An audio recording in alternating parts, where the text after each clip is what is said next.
Ouais, merci Enam. On applaudit Enam pour son grand travail aussi. Amen. Alors, bienvenue à chacun. Peut-être j'ai pas dit bonjour à tout le monde. Clarita, toi, je te dis bonjour. Toi, j'ai dit bonjour à tout le monde. J'ai pas dit bonjour à Juan Carlos. Juan Carlos, j'ai pas dit bonjour. J'ai fait un gros câlin à Adriane. Elle va s'en souvenir toute sa vie. Tout d'un coup, j'ai fait Ouah. Je vais vous transmettre quelques messages, un message d'André. Il s'excuse de ne pas avoir fait son témoignage. Moi, j'ai entendu son témoignage, il est fort. Et malheureusement, il n'est pas parmi nous parce que il a des choses à faire assez importantes. Du coup, moi, je comprends. Et puis, au début, voilà, il s'excuse avec tout le monde. Du coup, j'espère que vous lui direz bonjour plus tard. Quoique, voilà, il reviendra normalement en novembre. Début novembre comme ça, d'accord? Alors soyez là pour entendre son témoignage, d'accord? Merci à tout le monde parce que vous faites du bon travail, surtout à ceux qui servent le Seigneur dans cette église, dans ce groupe de jeunes, et merci à Carla d'être là aussi, il y a Jimmy et à chacun de vous d'être parmi nous. Alors, croyez-moi qu'au début je savais pas de quoi parler, j'étais au stress total, je dis Seigneur, aspire-moi, j'ai besoin de ton aide, et Dieu tout d'un coup il me dit Matthieu 27. Matthieu 27, je lis Matthieu 27, direct, ce que je devais faire. Franchement, je pense que sans l'aide du Saint-Esprit, on ne serait pas ici. Sans l'aide du Saint-Esprit qui nous donne cette puissance pour pouvoir faire des choses, pour pouvoir aimer notre prochain, pour pouvoir lui donner un message d'espoir, pour pouvoir même l'encourager d'une façon ou d'une autre. Je pense que le Saint-Esprit, Jésus, d'ailleurs, si vous lisez Jean 15, il dit « Je vous donne ce consolateur ». Paraklétos, en grec, je vous le donne, c'est écrit. C'est incroyable comment est-ce que le Saint-Esprit, aujourd'hui même, il habite chez tous les chrétiens, que nous, tous les chrétiens, nous sommes, quoi? Le temple du Saint-Esprit. Et j'aimerais honorer le Saint-Esprit ce soir en le disant merci, parce qu'il m'a inspiré, il m'a donné beaucoup de choses, et je ne pensais pas pouvoir préparer une prédication en si peu de temps. Et je dis, franchement, Dieu, il est excellent. Du coup, on va commencer aujourd'hui. Vous savez quel est le thème? Quelqu'un sait?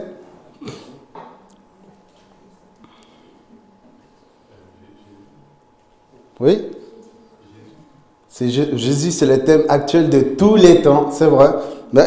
Il a raison aussi. Mais plus précisément, oui? Le dilemme du chrétien dans la vie de tous les jours. Exactement. Voici le thème de ce soir. Alors, je vais essayer vraiment je vais regarder souvent mon ordi parce que je connais pas par cœur mon texte.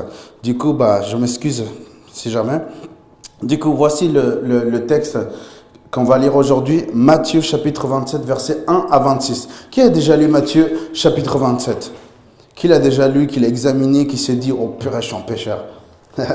Peut-être que vous vous êtes pas dit la même chose que moi, mais quand j'ai lu Matthieu chapitre 27, je me suis tout de suite dit, je suis un pécheur. Et encore pire, je suis comme Pilate, je me suis dit. C'est pour ça que Lenny et Richard ont fait ce jeu. Excellent, n'est-ce pas? Qui était là? C'était Lou la première. Deuxième, c'était Angie. Et le troisième, c'était Balek. Voilà. Et ensuite, il y avait quatrième. C'est Jean-Paul, non? Jean-Paul. Cinquième, Nina. Voilà, comme quoi, lire la Bible, c'est bien, toujours, parce que ça nous fait gagner des trophées, comme à Lou. On voit qu'elle gagne des trophées, là. Première place, hein. Bravo, Lou. Alors, voici quel texte on va lire ce soir. On va méditer, on va réfléchir, on va penser et on va répondre à quelques questions à la fin. D'accord? Du coup, voici ce qu'on va voir tout ça. Voilà, moi aussi, je me dis, waouh, tout ce qu'il y a. Mais vous inquiétez, aujourd'hui, je vais essayer de faire très court. Clara, notez-vous le machin. On ne s'endort pas, ok? On va demander l'aide au Saint-Esprit pour qu'on reste réveillé. Parce que vous savez, des fois, dans l'église, quand il y a quelqu'un qui prêche ici, je vois des gens dormir. Il y a des gens qui sont... Il y a l'autre là-bas, il fait... Il y avait Ricardo, des autres époques, il était... Je rigolais énormément quand Ricardo il dormait je faisais un petit coup de là et puis il se réveillait. Du coup, voici les 11 points qu'on va voir aujourd'hui et ils vont être très courts, vous allez voir. On dirait que c'est énorme, mais c'est pas vraiment énorme. Du coup, j'aimerais raconter quelque chose, une histoire. Et je l'ai déjà, ça fait de la troisième fois que je le raconte au groupe de jeunes. J'avais 20 ans. J'avais 20 ans et à 20 ans, en fait, je fais face à un grand dilemme. Un grand dilemme dans ma vie parce qu'il fallait que je prenne un choix. Je vais vous expliquer après c'est quoi un dilemme. Ou plutôt, le Robert va vous expliquer. C'est quoi un dilemme? Un dilemme, bah, non, je vais le mettre après. Mais j'étais devant un dilemme. Je devais choisir entre deux choses. J'étais en cours et puis je ne savais pas quoi faire en ce moment-là. Si je devais prêcher à cet ami-là ou à l'autre, je devais le prêcher. Tu sais, j'étais en train de choisir. Ah, elle a une tête à accepter l'évangile. Lui, il va pourrir dans l'enfer. L'autre, encore ça va. Dans un mois, je vais prêcher le temps qu'elle se fasse plaquer par son copain. Là, son cœur, il sera plus assez acceptable. Je réfléchissais comme ça à 20 ans. Vous voyez? Comme le Saint-Esprit travaille dans mon cœur, c'est incroyable. Et puis un jour, il y a un pote qui me confronte. Il y a un pote qui me dit, Jim, et ça fait combien de temps qu'on se connaît? Tu m'as jamais prêché la parole. Waouh! Jim, il m'a même dit, je vais t'enseigner, il m'a dit. Lui étant pas chrétien, il m'a dit, tu sais, c'est comme ça, Jim. Tu prends la parole, tu lui dis, Jésus a payé tous les péchés pour toi à la croix, et aujourd'hui, tu peux l'accepter comme Seigneur et Sauveur dans ta vie. Et j'étais là. Ah. C'était la leçon la plus grande de toute ma vie, à 20 ans. Et depuis ce jour-là, je ne perds aucune occasion à parler à une personne, soit lui parler tout gentiment, ou soit lui parler de Jésus. Parce que c'est vrai que pas tout le monde est réceptif, il faut qu'on respecte ça, mais moi je respecte pas beaucoup. Je respecte pas beaucoup, mais quand même, je parle à la personne de Jésus parce que je me dis quand même, attends, non, c'est pas parce qu'elle mange qu'elle va pas aller au paradis. Il faut que j'aille lui parler, il faut que j'aille lui dire et l'annoncer l'évangile. Et à chaque fois que je vois une personne qui a besoin de Dieu, aujourd'hui d'ailleurs, il y a Elodie, elle m'appelle, elle me dit, Jim, j'ai plein de questions et tout. Et puis je dis, vas-y, on peut parler. On parle pendant 1 heure et puis je te présente mon pote, j'ai oublié son nom, Lilian, voilà, Lilian. Lilian, tu sais, il ne croit pas en Dieu et tout.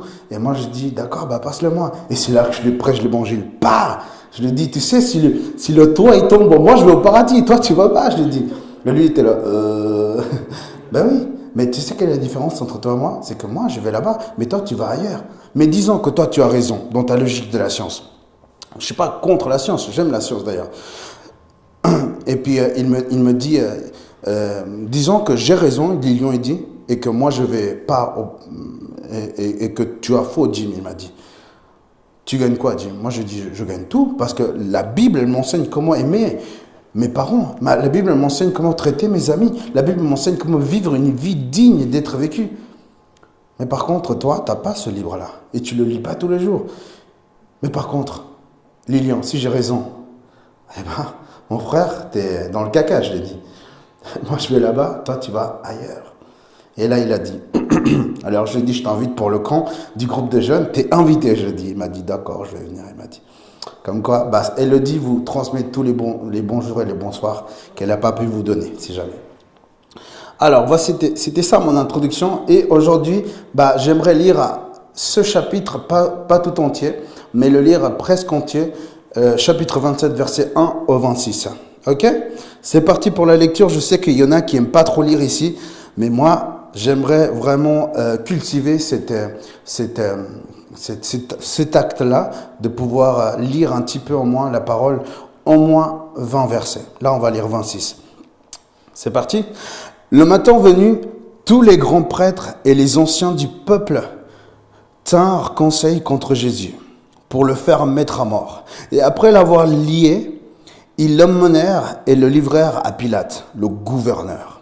Voyant qu'il avait été condamné, Judas, qui l'avait livré, fut pris de remords et rapporta les 30 pièces d'argent aux grands prêtres et aux Romains et aux anciens.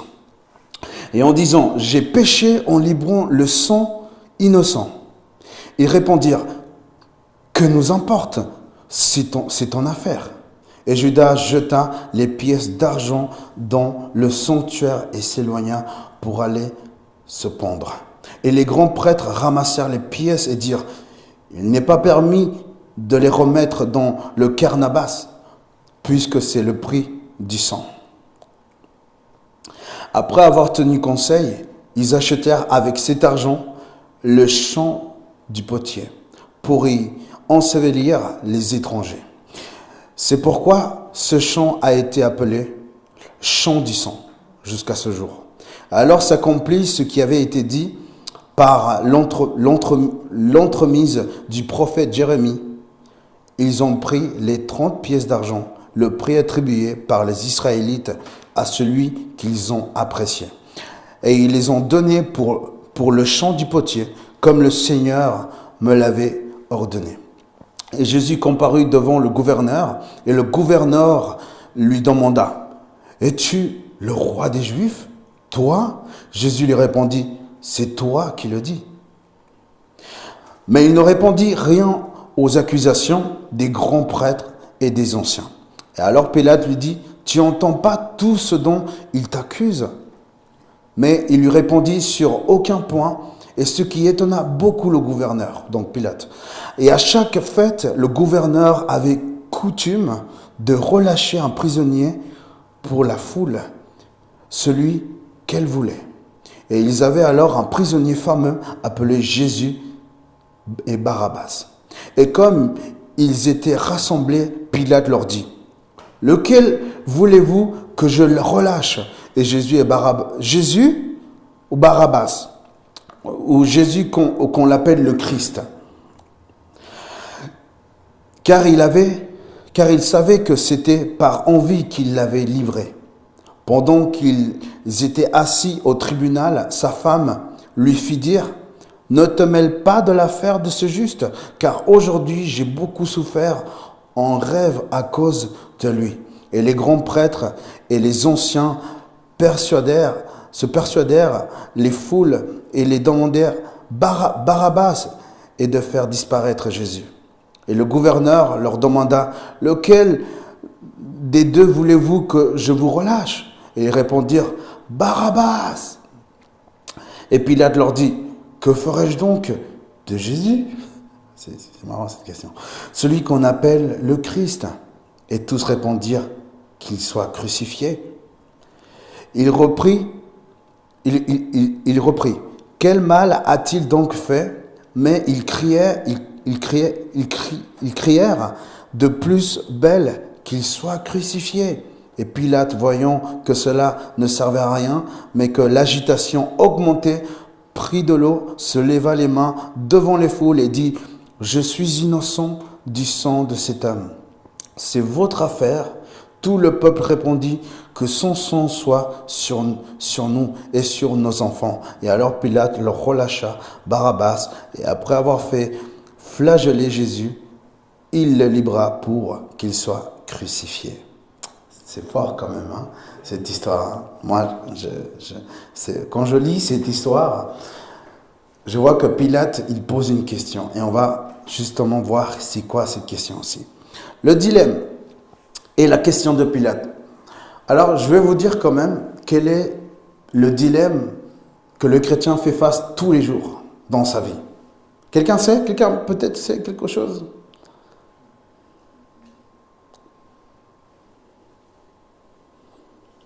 L'essence peut-être? L'essence qu'on n'avait pas dans la moto. Non, c'est trop cher l'essence. Ouais, c'est vrai que c'est un dilemme aujourd'hui. Dois-je m'acheter un vélo? Non? Oui? Il y a deux dilemmes qui peuvent être bien, c'est choisir Jésus ou les hommes, ou aussi la souffrance en Christ. C'est bien ça. Hein? Le dilemme aujourd'hui, pour le chrétien, c'est de devenir gouverneur de sa vie ou de laisser Jésus gouverner. Parce que beaucoup d'entre nous l'ont accepté comme sauveur, mais nous sommes peu à l'accepter comme Seigneur. Il y a une différence entre sauveur et Seigneur. Le sauveur, c'est celui qui sauve une personne, mais le Seigneur, c'est celui qui gouverne quelque chose. Et Jésus est venu pas que pour sauver ta vie, mais pour gouverner dans ta vie aussi. Et vous allez comprendre en quoi je veux en venir. Mais d'abord, j'aimerais vous expliquer, j'aimerais laisser expliquer le dictionnaire Laure Robert, qu'est-ce que c'est un dilemme. Allez Nina, je sens que tu es encouragée là. contenant deux propositions contraires ou contradictoires et toutes deux insatisfaisantes entre lesquelles on est mis en demeure de choisir. Peut-être vous avez pas le faire plus facile que le Robert, disant que moi, plus tard, j'aurai deux belles femmes et je suis dans un dilemme. Alors, choisir quelle, la blonde ou la brune? Ah, c'est un peu facile. Moi, je vais choisir, aucune des deux. Voilà, c'est toujours ce dilemme-là. Laquelle choisir? C'est un dilemme, hein, de choisir. Imagine, il y a deux filles qui te plaisent et tout d'un coup, tu sais pas quoi choisir. N'est-ce pas? C'est un gros dilemme, ça. C'est un dilemme d'aller à la gare. Il y a un McDonald's et il y a un Burger King. Tu te dis, waouh! Et je sais pas, les frites sont meilleures au Burger King, mais il y a plus de cheese au McDonald's. Ouais. C'est un dilemme quand je vais à la jonction. Je vois les pollos et je vois les kebabs et les pizzas, je sais pas quoi choisir. Ma cousine, c'est vrai, c'est un dilemme parce qu'on ne sait pas quoi. On doit réfléchir. Un dilemme, c'est ça. Il y a deux alternatives et puis tu dois réfléchir et tu restes dans cette demeure de réflexion de savoir lequel choisir. Choisir ça, ceci ou cela. Voilà, c'est quoi un dilemme. Ok. Le chrétien doit prendre ses choix. Pourquoi? Parce que devant un dilemme, il faut prendre un choix. N'est-ce pas? Vous êtes tous d'accord sur ça, hein? Voilà. Alors, je vous explique un petit peu la scène de Dieu, du chapitre 27. Il y a un gouverneur. Comment il s'appelle le gouverneur? Ponce Pilate, il s'appelle. N'est-ce pas? Gouverneur de Rome. Il y a le coupable, selon les religieux juifs de ce moment-là. C'est qui le coupable? C'est Jésus et Barabbas. On a les accusateurs, ce sont les chefs religieux de cette époque-là. Et il y a ce qu'on appelle le public, qui est la population juive et romaine, plus d'autres païens que normalement dans l'histoire c'est marqué. Il n'y a pas que les juifs, mais il y a le peuple juif, le peuple romain et plein d'autres peuples. Et voici l'autre point. Quel est l'avocat de Jésus? A-t-il un avocat? Non. Où sont ses disciples? Où sont-ils? Cachés. Parce que croyez-moi, Ponce Pilate, il avait du poids. Il a du poids. Je suis sûr que si jamais il y a Biden qui rentre, le premier à faire une interview, c'est Samuel qui va le faire. Ça, c'est sûr. Parce que Biden, il a du poids. Biden. Ah, c'est bien, merci. Biden, voilà. Il a du poids.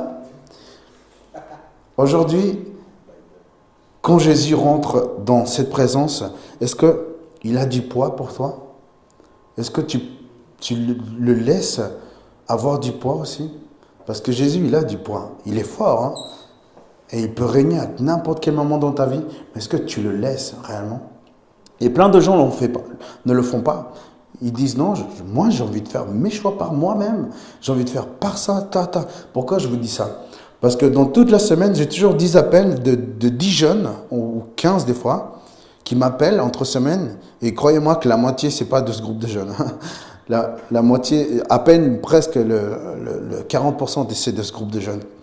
Mais le 60% des jeunes qui m'appellent, qui me disent Jim, vous savez pourquoi ils m'appellent? Ils m'appellent et ils me disent, en fait, ils m'appellent même pas pour savoir pour avoir une réponse. En fait, ils veulent une réponse, mais en disant oui, je suis d'accord avec ce que tu penses.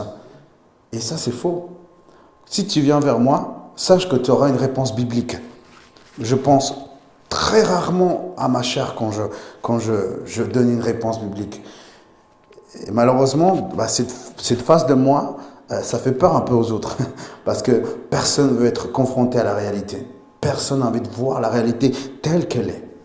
Personne n'a envie de voir la réalité parce qu'elle va illuminer tout l'endroit sombre de sa vie. On m'a posé une question sur le copinage. J'ai dit ce que j'en pensais. On m'a posé une question sur les relations sexuelles. J'ai dit ce que je pensais et ce que Dieu il en pensait. Ma pensée, elle est différente à ce que Dieu il pense. Moi je pense pas. Je dis ce que la Bible dit.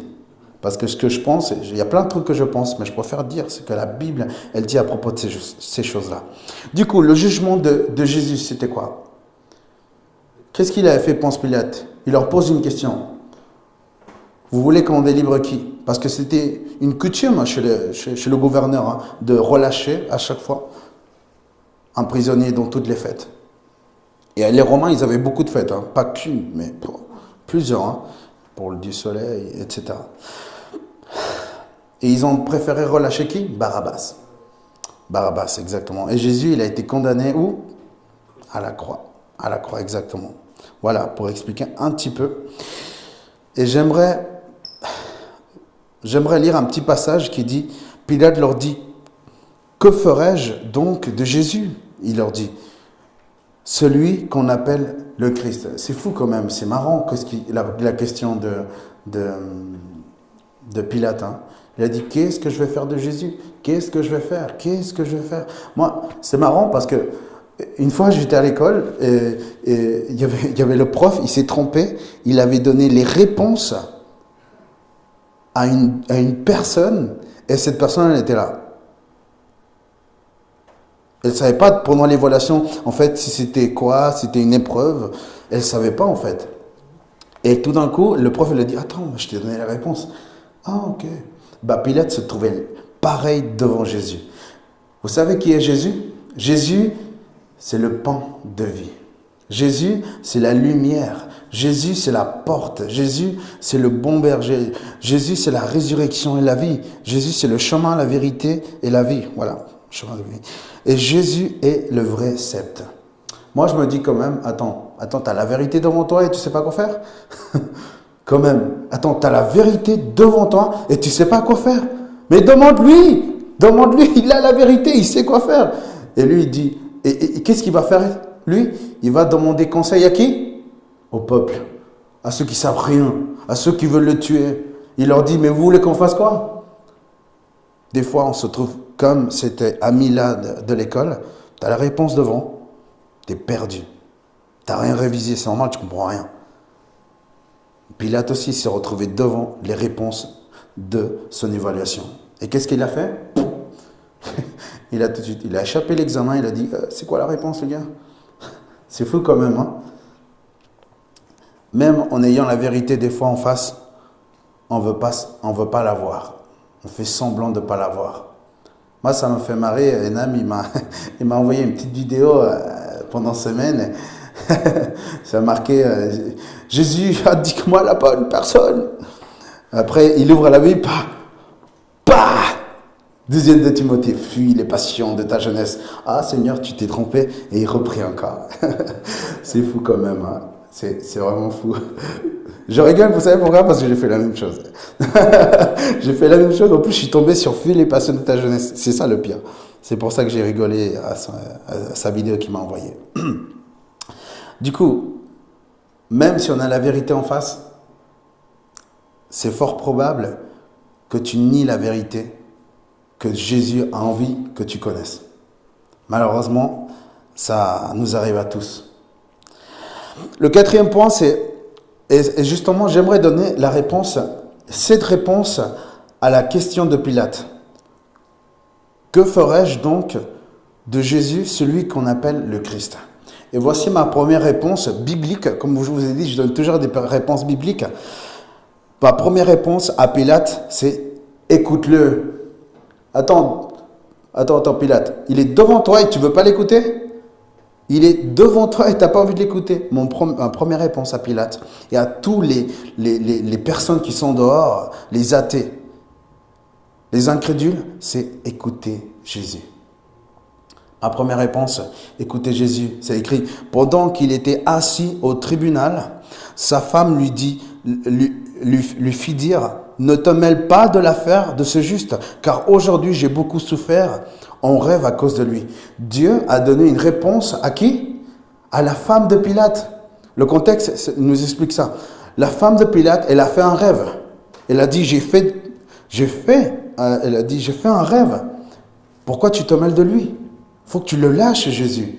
Il avait sa réponse, Pilate. Il n'a pas voulu écouter sa femme. D'ailleurs, c'est devenu une coutume de ne pas écouter notre femme tous les jours. D'ailleurs, je pense que c'est commencé en Pilate. Hein.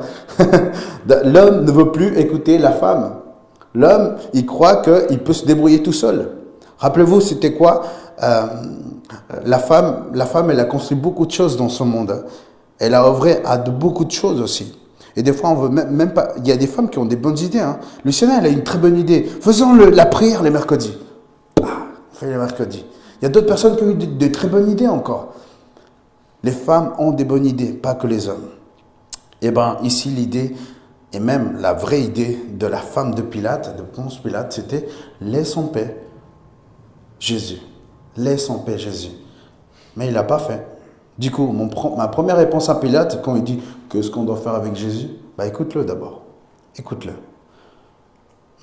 Ma deuxième réponse, c'est crois en lui. Écoute-le et crois en lui. Pourquoi croire en lui? Attends, quand il me dit je suis la résurrection et la vie, je suis le pain de vie, je suis le chemin, la vérité et la vie, et il me dit en plus que c'est le sauveur, moi, je choisis plutôt Jésus que Pilate. Même si Ponce Pilate, il était gouverneur. Voilà. Je pense choisir Jésus. Et la réponse se trouve en Actes 16, 34. D'ailleurs, pour ceux qui font l'étude des mercredis sur Philippiens, savent que le contexte de chapitre 16, 34, c'est les Philippiens. Okay? Il est dit, il fit les montées chez lui et dressa la table et se réjouit avec toute sa maison d'avoir cru en Dieu. J'explique un petit peu l'histoire de ça, on ne va pas lire tout. À ce moment-là, l'apôtre Paul se trouvait en prison. Il était en prison et il y avait tous les gardes, les Romains. Vous savez, les Romains, comment on les dessine dans les musées, ils sont beaux gosses avec des abdos, ils ont 8 abdos, on dirait. Je ne sais pas où ils les trouvent. Ils sont comme ça et tout. Ils étaient comme ça en réalité. Ils étaient beaux gosses, ils étaient forts, ils étaient musclés. Et tu en prenais une, tu perdais tous les dents. Ils étaient forts à cette époque-là. Et l'apôtre Paul, j'aime beaucoup parce que quand il écrit aux Philippiens, il dit ne vous inquiétez pas, je suis en prison, mais attends, je fais connaître l'évangile. Et l'évangile, il avance à grands pas. Il avance. Et il avance encore. Parce que l'apôtre Paul, la prison n'était pas une cage. C'était une opportunité pour évangéliser les Romains. Et justement, là, c'était un Romain, une des personnes qui sont chargées de prison, qui s'est converti à Dieu. C'est fort, l'apôtre Paul, toute occasion, il les prenait. C'était pas, celui-là, il mange un sandwich. Celle-là, elle est habillée à moitié. Mais elle est belle, je vais y aller. Non, l'apôtre Paul n'était pas comme ça. L'apôtre Paul aimait tout le monde. Il voulait que même ses frères juifs puissent atteindre le salut. Du coup, voilà. Ma réponse, c'était quoi? Croire en lui. Le premier, c'était écoute-le. Le deuxième? Amen. Vous êtes un outil, ouais. C'est bien. Ma troisième réponse, c'est confesse tout.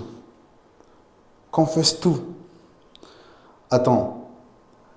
Pilate, il savait que celui qui était devant, c'était le roi des Juifs. Il savait directement que c'était le roi des Juifs.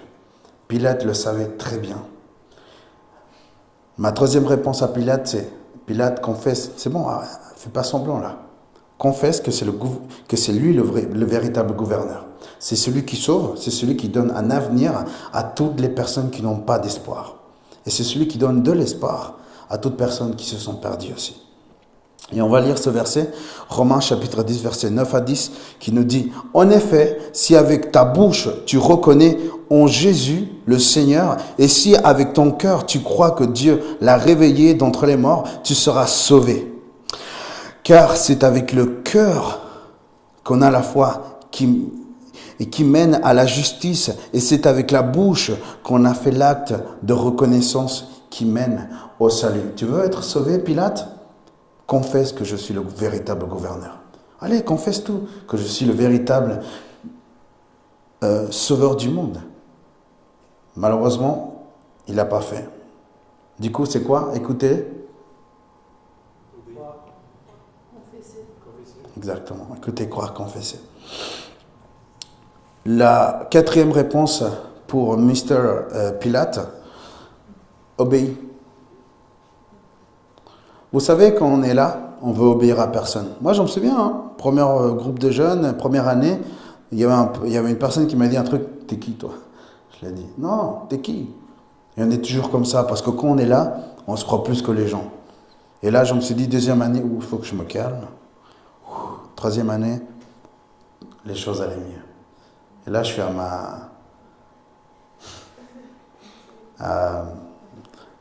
20 ans, je suis à ma sixième année. J'apprends encore des choses. Hein. J'apprends des choses. Et on apprend tous ensemble. Et vous m'apprenez beaucoup de choses, vous aussi. Ma quatrième réponse est obéis. Obéis. Pourquoi obéir? Jean 15, 14. Vous êtes mes amis, et si vous faites ce que moi je vous commande. Tu as envie d'être Pilate, est-ce que tu veux être ami de Jésus? Obéis ce qu'il te dit.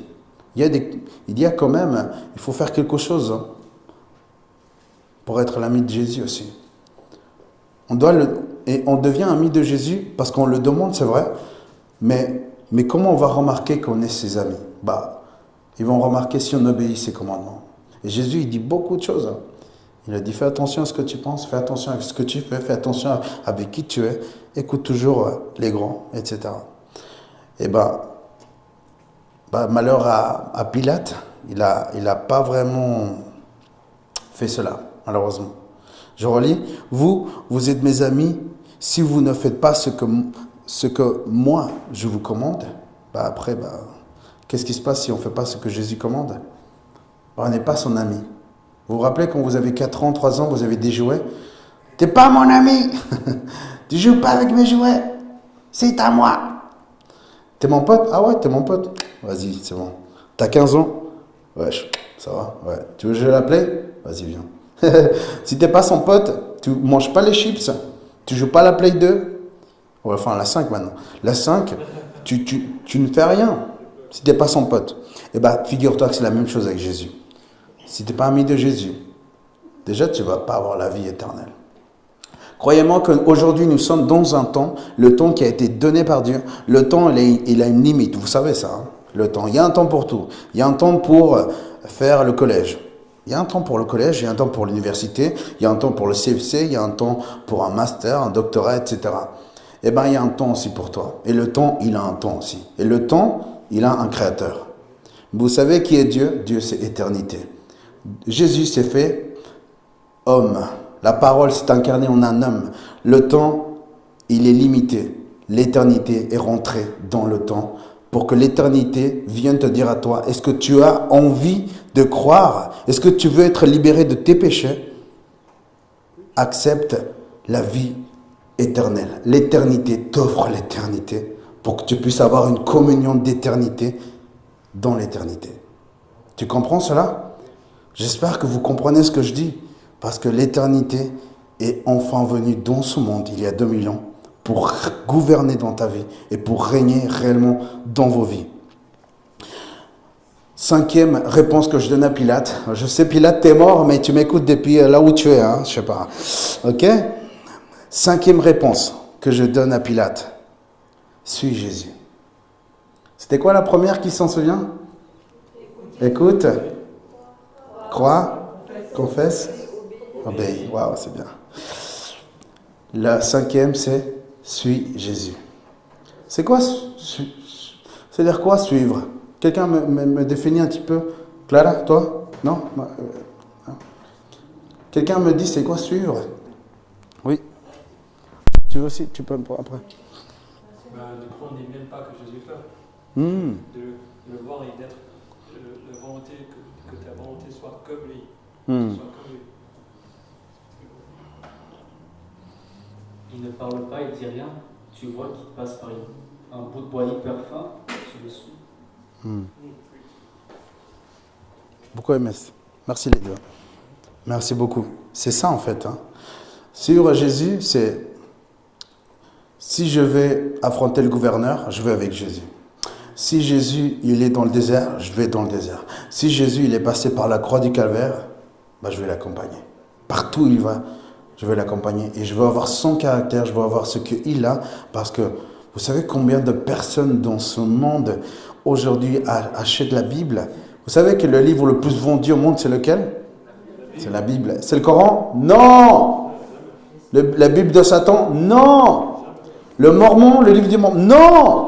Le livre le plus lu de tous les temps, c'est la Bible. Vous savez ce qu'il a dit Voltaire? C'est marrant ce qu'il a dit Voltaire. D'ici un siècle, il n'y aura plus de Bible. Voltaire est mort, quelques années plus tard.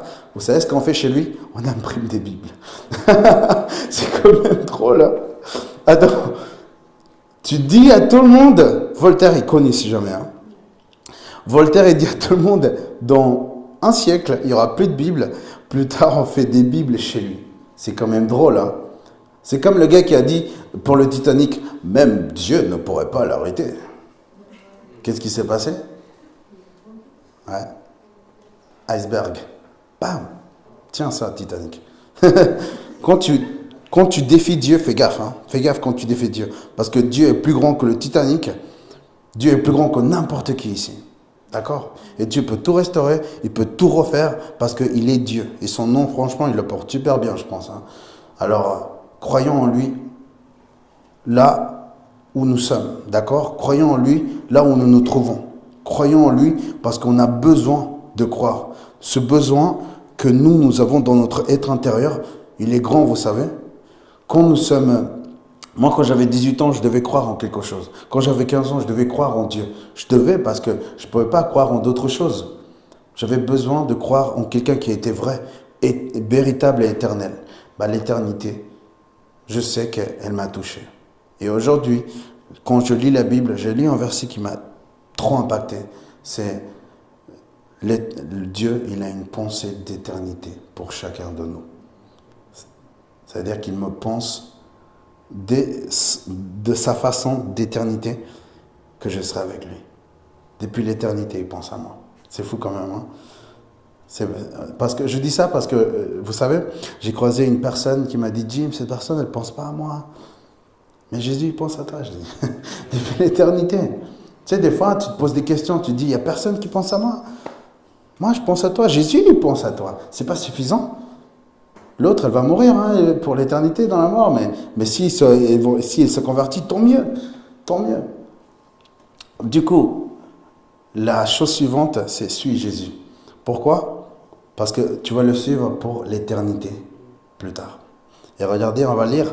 Il disait à tous, si quelqu'un veut venir à ma suite, qu'il se renie lui-même, qu'il se charge chaque jour de sa croix et qu'il me suive. Aujourd'hui, j'ai croisé beaucoup de chrétiens, même aujourd'hui, dans cette église, même dans le groupe de jeunes. Il y en a qui disent, moi je dis c'est quoi suivre Jésus selon la Bible? Et je leur dis, suivre Jésus, c'est tout lâcher, mec. Hein. Ta famille, tes proches, tes études, tout ce que tu aimes. Même la personne que tu aimes le plus. Et puis j'entends d'un côté là-bas dans l'église, ah non, c'est pas ça. J'avais envie de le taper. Mais je me suis retenu. Il y avait un autre qui a dit, ah non, suivre Jésus, c'est selon le grec de porter juste un petit truc. Ah bon? T'es sûr que tu as lu le grec kioné et pas le grec nouveau? Parce qu'il y a une différence quand même. Hein. Il y en a qui m'ont dit, non, suivre Jésus, c'est juste porter sa croix. Je la porte, regarde mes boucles d'oreilles. Ah, moi, je le porte comme collier. T'as vu? Je porte ma croix. Non, c'est pas ça, suivre Jésus. Suivre Jésus, c'est tout lâcher pour lui. C'est tout laisser parce que tu as envie de te donner à lui. Tu as envie de tout donner pour lui. Parce que grâce à lui, nous avons été créés et la création, elle est pour lui et pas pour d'autres personnes. Il y avait une jeune fille qui m'appelait l'autre fois, elle m'a dit, Jim, mon copain, il ne m'aime pas. Mais Jésus t'aime, je lui ai dit. Ouais, mais c'est pas la même chose. Elle m'a dit, ah bon? J'ai dit, non, c'est encore mieux, tu as raison, c'est vrai. J'ai dit, ne pleure pas. J'ai dit, il y a quelqu'un qui t'aime réellement dans cet univers. Peut-être tu ne la vois pas, mais cette personne, c'est Jésus, elle t'aime pour de vrai. Et tu devrais prendre conscience que cette personne-là, qui est éternelle, va t'aimer pour l'éternité. D'accord? Et puis elle m'a plus rien dit, on s'est raccroché, et je lui ai dit, bonne journée.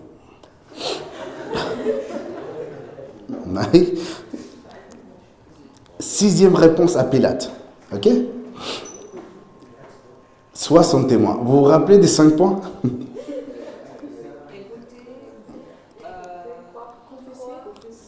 Écouter, croire, confesser, obéir. Ouais, waouh, c'est bien. Sois son témoin. Je vais faire une petite blague qui va pas plaire tout le monde. Une fois, j'étais avec un témoin de Jéhovah. Il m'a dit, Jim, tu n'es pas un témoin de Jéhovah. Moi, je dis, oui, bien sûr, je suis témoin de Jéhovah. Pourquoi tu dis ça? Attends, je lis quoi ici? Je lis sa Bible, n'est-ce pas? Oui, ok, je suis un témoin de Jéhovah. Alors, non, mais pas comme ça, pas dans notre religion. Tu viens pas dans nos réunions, parce qu'eux, ils ont ce qu'on appelle quoi? Les salles du royaume.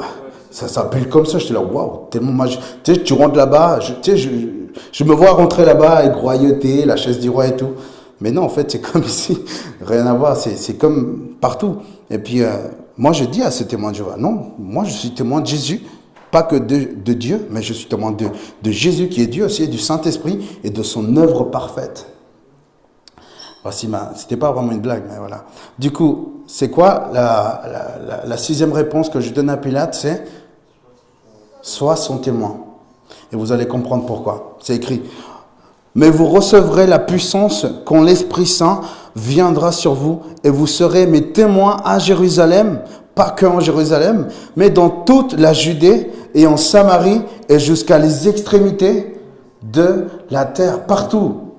Jamaïque, Madagascar, Australie, Équateur, Bolivie, Colombie, et tous les pays, Kenya, partout, tu seras mon témoin, son ambassadeur aussi. Tu seras mon témoin. C'est quoi un témoin?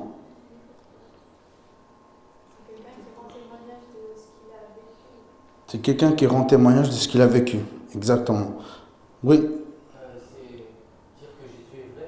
Dire que Jésus est vrai. Oui. Un témoin. Des fois, moi, j'aime pas trop les témoignages des personnes. Vous savez pourquoi? C'est moi. Et moi, je dis, il est où Jésus? Moi. Témoin, c'est tu es moi. Tu comprends? Tu es moi et Jésus est plus. Ça, c'est un témoignage. Tu es moi. Tu dois moins parler de toi et plus parler de Christ. Moi, franchement, mon frère, je n'ai pas trop aimé ton témoignage. Je dis, ah, mais Jim, tu m'offenses. Je suis premier chrétien. Ça fait 1 semaine que je me suis converti. Eh ben ouais. Bah c'est bien. Je dis bravo. Mais rappelle-toi qu'un témoignage, c'est toi te faire petit et Jésus qui devient grand. D'accord? Rappelle-toi toujours de ça, je le dis. Et puis maintenant, on a une très bonne conversation. C'est bien parce qu'on a une conversation vraiment d'honnêteté avec cette personne. D'accord? Du coup, vous allez être témoin partout. Aujourd'hui, peut-être vous ne voyagez pas comme Jésus le faisait. Il allait de montagne en montagne. Il allait de village en village. Mais aujourd'hui, vous allez à la bibliothèque, vous allez à l'université, à l'école supérieure, vous allez au collège, vous allez au cycle, vous allez à la salle de sport, au bout du monde. Vous êtes des témoins ou pas? Vous devez être des témoins du Christ et dire à tout le monde que Jésus est grand. Il sauve pour la vie éternelle. Ma 7e réponse, et je finis avec ça bientôt, attends sa venue. Alors, je défie à la personne qui se souvient des 7 choses sans regarder ses notes, et je lui donnerai un cadeau la semaine prochaine. Regardez pas vos notes. Qui a envie de relever le défi?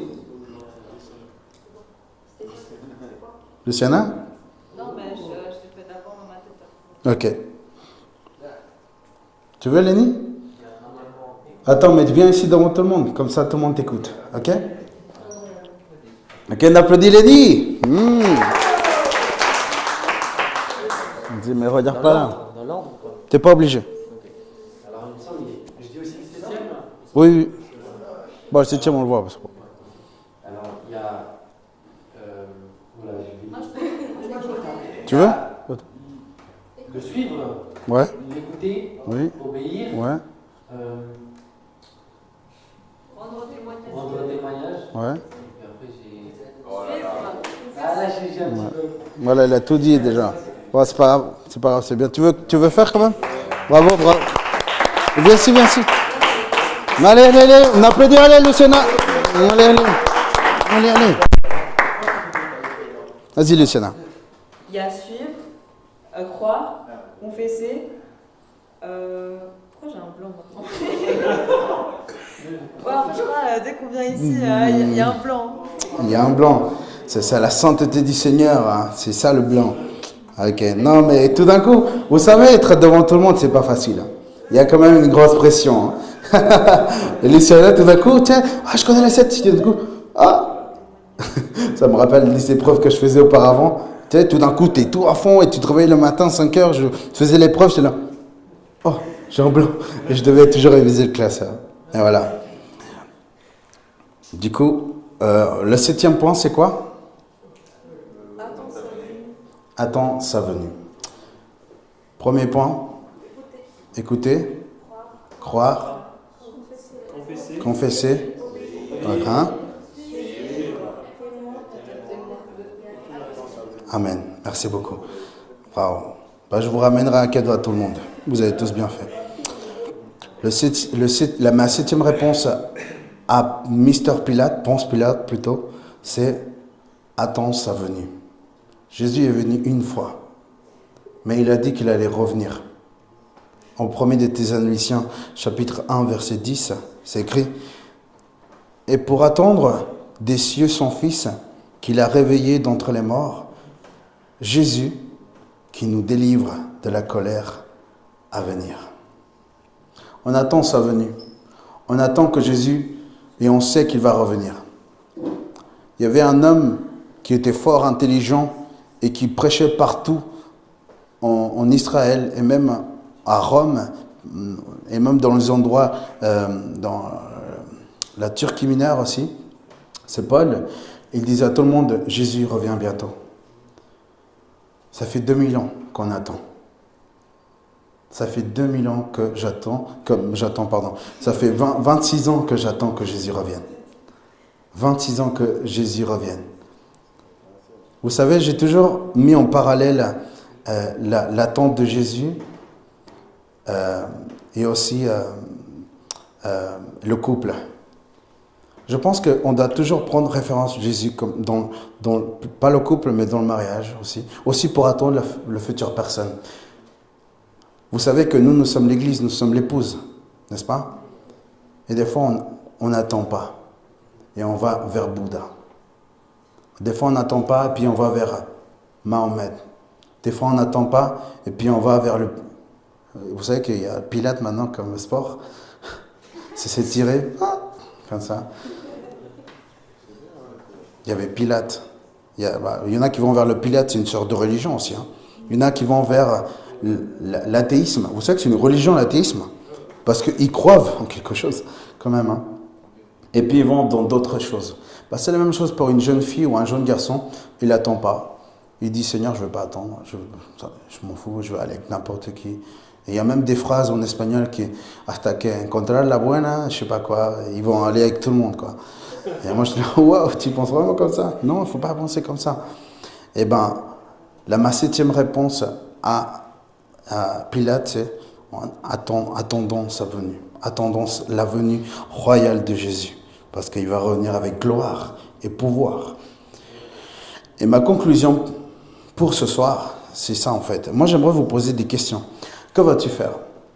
Que vas-tu faire, Luciana, Clara, Alexander, Sophia, Adriane, Angelina, Samuel, Nina, Jimmy, Carla, Jean-Paul, Enam, Lou, Isabelle, Lenny, Richard et puis Juan Carlos. Qu'est-ce que vous allez faire maintenant? Qu'est-ce que vous allez faire?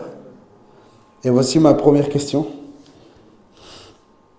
Ma première question est, que vas-tu faire avec Christ? Quand tu te trouves à l'université, quand tu te retrouves à l'école primaire, au collège ou même au cycle, que vas-tu faire? Est-ce que tu vas faire comme moi, tu vas fermer ta bouche, tu vas choisir toujours la jolie personne à qui évangéliser? Est-ce que tu vas choisir entre le gros ou le maigre pour l'évangéliser? Est-ce que tu vas choisir une certaine catégorie de personnes, évangéliser plutôt ce genre de personnes que cela? Est-ce que tu vas vraiment choisir peut-être de ne rien faire, rester neutre? Est-ce que tu vas rester neutre sur un sujet que le professeur va en parler à l'école? Parce que le professeur aujourd'hui, moi quand même j'ai un gros dilemme avec les professeurs de l'histoire. Ils disent avant Jésus et après Jésus. Ils valident totalement que Jésus existe. Quand il dit avant Jésus et après Jésus, ils valident totalement et avec certitude que Jésus, il a vraiment existé. Et moi, vous les jeunes, comme moi aussi, vous faites face à ce dilemme. Qu'est-ce que vous allez faire? Qu'est-ce que vous allez faire?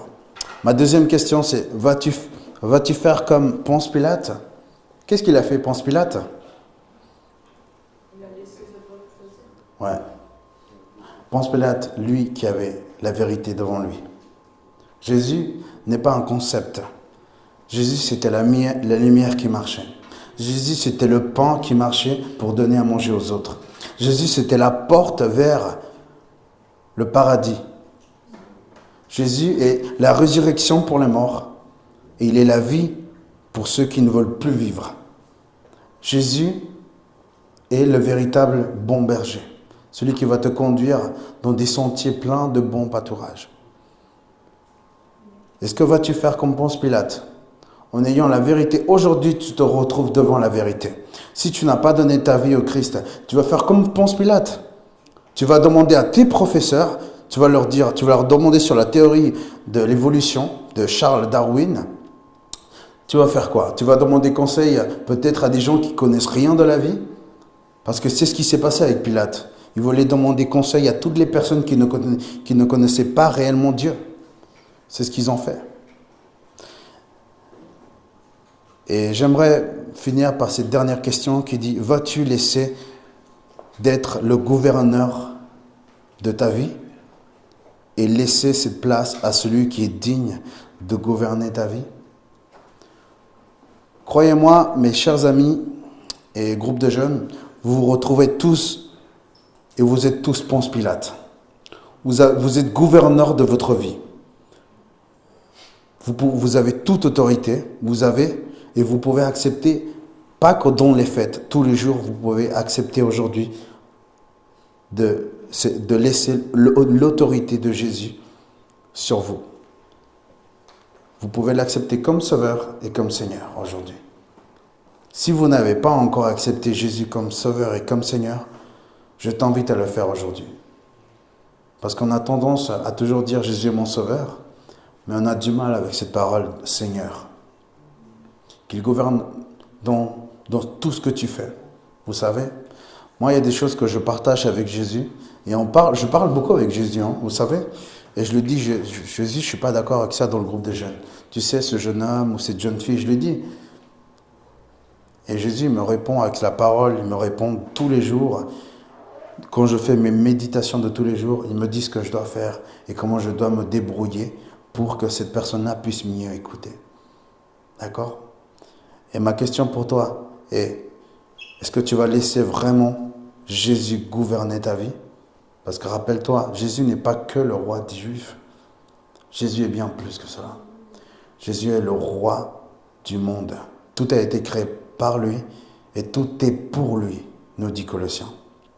Alors mes frères et sœurs, on va faire juste une simple prière, une prière de rédemption pour certains peut-être d'entre vous.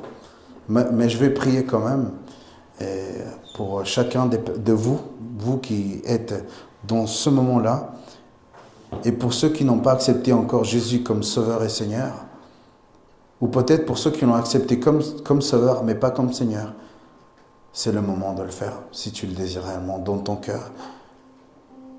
Seigneur, je viens devant toi parce que tu as toute autorité sur ce monde. Tu es le créateur de toutes choses, chaque atome a été créé par toi. Le Covid-19 n'a point d'autorité, mais il obéit au sens de ta volonté. Seigneur, aujourd'hui, on se retrouve tous face à ce grand dilemme. À ce grand dilemme, si vraiment nous voulons te laisser être notre Sauveur, et si nous voulons vraiment te laisser être notre Seigneur et Gouverneur. Seigneur, je prie que s'il y a un jeune ou une jeune, Seigneur, qui veut vraiment t'accepter comme Sauveur et Seigneur, et te laisser gouverner sa vie, qu'il le soit ainsi. Et nous recherchons ta présence. Et nous recherchons tout ce que tu es en train de faire, Seigneur. Seigneur, je te prie que cette génération se lève et qu'elle puisse atteindre, Seigneur, ton amour parfait, parce que l'éternité s'est approchée à nous. Seigneur, je prie pour le jeune qui a mal au cœur, que peut-être il a vécu des choses fortes. Je ne peux point les comprendre parce que je ne suis pas à sa place. Mais Seigneur, toi, tu es passé par toutes choses. Il y a même des gens qui t'ont abandonné. Toi, tu les comprends, Seigneur. Et c'est pour ça que je te demande que tu puisses te manifester ce soir, Seigneur. Que ce soit maintenant, Seigneur, ou que ce soit pendant le repas. Que ton amour se manifeste dans le cœur, que ton amour coule dans le cœur de ces jeunes et qu'ils puissent atteindre le salut que moi j'ai atteint il y a des années en arrière. Seigneur, je te prie que chaque jeune qui est ici, Seigneur, puisse ressentir la bonté de ton cœur, la bonté de tout ce que tu fais dans ce monde. Et que ils puissent ressentir, Seigneur, que tu es là, Seigneur. Que tu n'as jamais été absent, mais que tu es venu dans leurs écoles, quand leurs parents ne pouvaient pas être là, quand ils étaient punis dans leur retenue, Seigneur.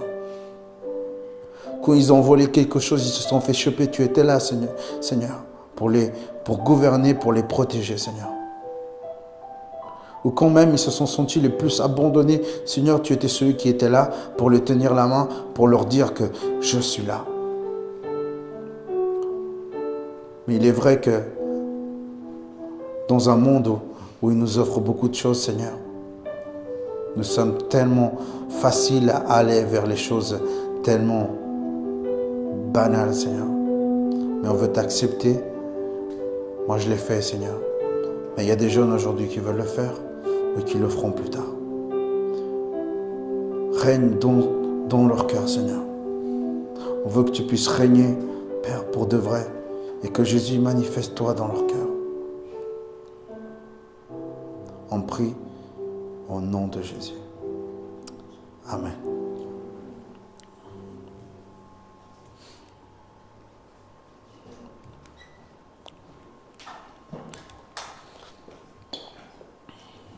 On va applaudir Jim, s'il vous plaît. Merci.